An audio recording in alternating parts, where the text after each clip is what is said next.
Hey guys, Steinixos here. So today we'll be talking about the first son of the sea Jinbei from One Piece versus the tailless bijou Kisame Hoshigaki from Naruto. Now I'm assuming you all already understand the basics of Haki and Chakra, so I won't be going over that. And of course, as usual, there will be no equalization between these power systems. So with that said, let's get into it. Let us talk about the combatants' physical parameters, starting off with stamina. So in terms of stamina, what we are generally asking is how long can they fight for while going all out. Now, a ninja's stamina and other physical parameters are linked to their chakra reserves. There's no exact formula, but as a general rule, we know that the higher the chakra reserves, the longer a ninja will generally last. Now, Kisame is a guy whose normal chakra reserves are comparable to that of a tail beast. We see where even Neji had said the only person that he had ever seen with a chakra reserve greater than Kisame is Naruto. And remember, that is just Kisame's normal chakra reserves. Kisame also has his blade Samahida, which can absorb and store chakra from his opponents, and this chakra can then be transferred to Kisame when he needs it. So Kisame is definitely not lacking in the stamina department. And Jinbei is also a stamina powerhouse, because firstly, Jinbei is a fishman, and fishmen from birth are 10 times stronger than the normal humans in the One Piece world. Thus his baseline stamina is already greater than that of a normal human. And we also saw where Jinbei was able to fight for 5 days straight against Ace, who is a powerful Fire Devil Fruit user. So now let's move on to durability and regenerative capacity. When we talk about durability and regenerative capacity, what we are generally asking is, what can they hold on against and to what extent? I like to think about durability in two main categories: mental durability and physical durability. Mental durability can be assessed based on pain tolerance, and I don't think that's really a problem for either of these guys, because Kisame was casually talking to Killer Bee after having his chest blown open, and in the light novel, Kisame, after having been poisoned, proceeded to shave off his own skin to get rid of the poison.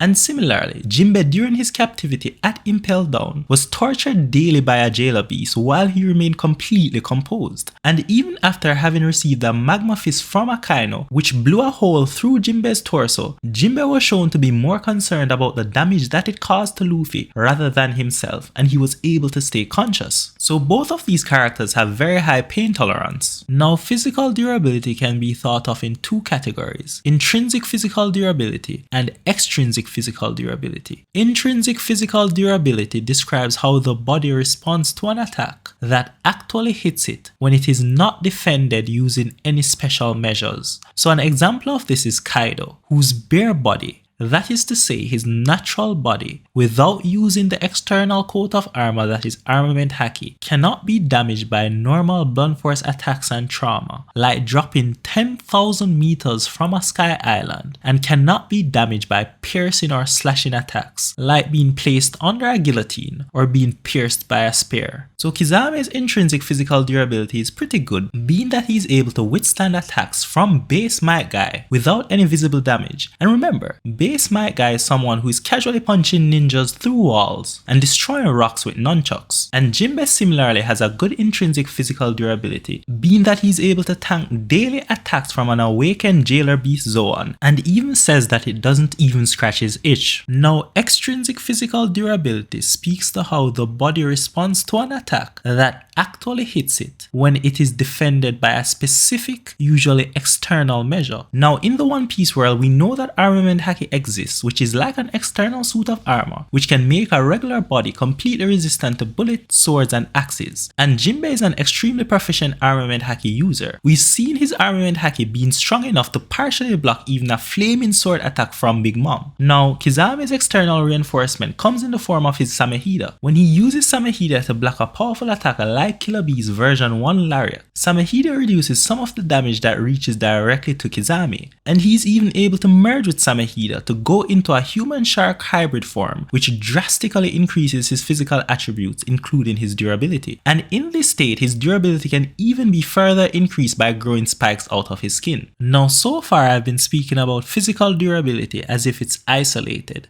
just so you have a good idea of the body's initial response to an attack. However, remember that physical durability is intimately tied to regenerative capacity. Now, Kisame can regenerate his wounds, even something as serious as a blown open chest by absorbing the chakra that Samehida steals during combat. Jinbei, on the other hand, has no special means of regeneration. So now let's move on to speed. We'll be considering speed under 5 categories: combat attack speed, continuous combat movement speed, reaction time, teleportation, and travel time. Now, travel time is not relevant to this discussion, and neither of these characters can teleport, so let's put those aside. Now, let us consider what most people are usually thinking about when they talk about battle speed. That is combat attack speed, continuous combat movement speed, and reaction time. So reaction time speaks to how quickly you are able to respond to an attack. Basically, what can you dodge? Combat attack speed speaks to how fast you can attack and how fast your attacks are. And continuous combat movement speed speaks to what speed a person can maintain